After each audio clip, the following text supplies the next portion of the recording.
बिस्मिल्लाहिर्रहमानिर्रहीम अस्सलाम वालेकुम डियर स्टूडेंट्स। आज हम केमिस्ट्री क्लास 9 यूनिट नंबर 8 के एक्सरसाइज में मौजूद कंस्ट्रक्टेड रिस्पांस क्वेश्चंस हल करेंगे।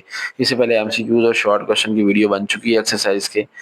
आज कंस्ट्रक्टेड रिस्पांस क्वेश्चन की वीडियो बनाएंगे क्योंकि इससे पहले दोनों शॉर्ट क्वेश्चन और एमसीक्यूज अपलोड हो चुके हैं, ये मिस हो गए थे। तो सबसे पहला सवाल है कंस्ट्रक्टेड रिस्पांस में, suppose a new element is discover, where would you like to accommodate in the periodic table. अगर कोई नया एलिमेंट डिस्कवर हो जाता है फर्ज करें, तो हम उसको पीरियोडिक टेबल में कहाँ पे रखेंगे।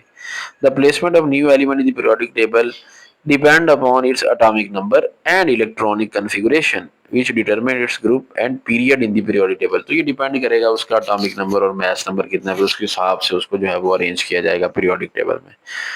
इस तरह करके आप इसका आंसर दे सकते हैं। क्वेश्चन नंबर 2 है, what is the first element of the periodic table, will it loose electron और गेन इट। पहली बात तो यह है, इसमें दो बातें पूछी गई हैं कि पीरियोडिक टेबल का पहला एलिमेंट कौन सा है, क्या वो इलेक्ट्रॉन गेन करता है या लूज करता है। देखिए पीरियोडिक टेबल का जो पहला एलिमेंट है वो है हाइड्रोजन।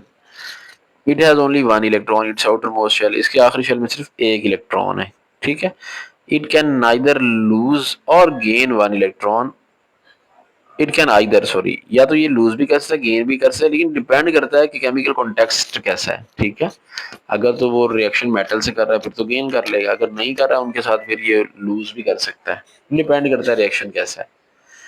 क्वेश्चन नंबर 3 है, atomic radii of boron and aluminium are 88 picometer and 125 picometer respectively का मतलब है बिल तरतीब।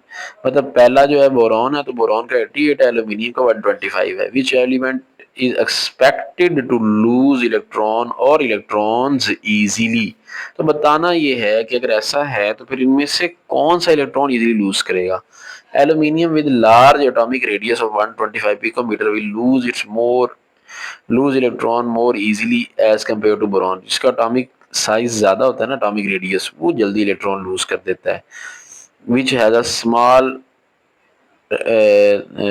As compare to boron which has small radius of 88 picometre. मतलब बोरॉन के मुकाबले में एल्यूमिनियम जल्दी इलेक्ट्रॉन लूज कर जाएगा।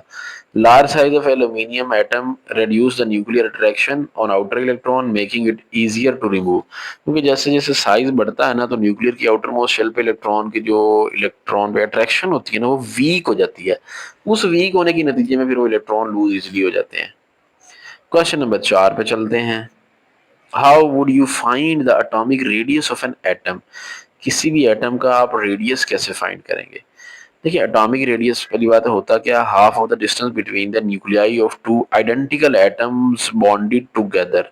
दो एक जैसे एटम उनको हमने जोड़ के रख देना। ठीक है, फिर half of the distance between the nuclei of two bonded atom, उसको हम बोलते हैं एटॉमिक रेडियस। अब इसकी यहाँ पे एग्जांपल दी हुई है, if the distance between two bonded atom of carbon is 154 picometer, तो हम क्या करते हैं, फिर हम 154 को 2 पे डिवाइड करा देंगे, 77 पिकोमीटर जो है हमें ये मिल जाएगा उसका atomic radius. This approach works because individual atom boundary are hard to define due to electron cloud diffuse nature. ये इसके लिए कहते हैं कि एक एटम से हम नहीं साइज फाइंड कर सकते। हम लोग दो एटम, फॉर एग्जाम्पल कार्बन का एटॉमिक साइज फाइंड कर रहे हो, एटॉमिक रेडियस, तो आपने क्या करना है, कार्बन के दो एटम को जोड़ के रखना है। ठीक है, फिर उनका हाफ हाफ डिस्टेंस प्लस करके 2 पे डिवाइड करा देना, तो जो आंसर आएगा ना वो उसका फिर वो होगा एटॉमिक रेडियस उस एलिमेंट का।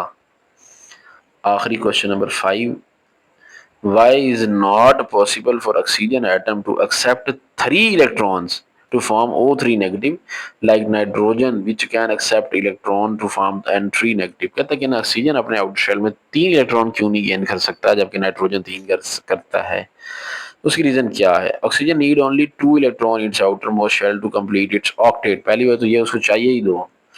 Adding third electron can cause strong repulsion and would create an unstable ion। एक तो तीसरा जब हम ऐड करेंगे उसकी जरूरत ही नहीं है, तो वो अनस्टेबल आइन एक तो पैदा करेगा और बहुत ज़्यादा डिस्टर्बेंस क्रिएट करेगा।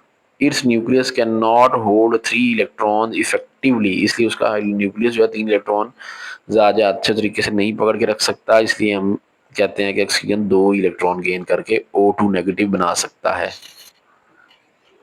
तो ये शॉर्ट क्वेश्चन एक्सरसाइज वाले जो थे कंस्ट्रक्टेड वाले ये कंप्लीट हो गए हैं। जिन नोट से मैं आपको पढ़ा रहा हूँ अगर तो आप मेरे साथ से लेक्चर नोट कर लेते हैं फिर तो ठीक है। अगर आप नोट नहीं करते, अगर आप इन नोट्स का पीडीएफ लेके और प्रिंट निकलवा के पढ़ना चाहते हैं तो आप दिए गए व्हाट्सएप नंबर पे कांटेक्ट करें। आपको 100 रुपीज़ में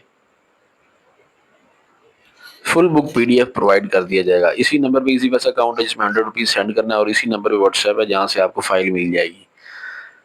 वीडियो ही कंप्लीट, उम्मीद है वीडियो को पसंद आई होगी। मिलते हैं नेक्स्ट वीडियो में, अपना ख्याल रखिएगा। अल्लाह हाफिज़।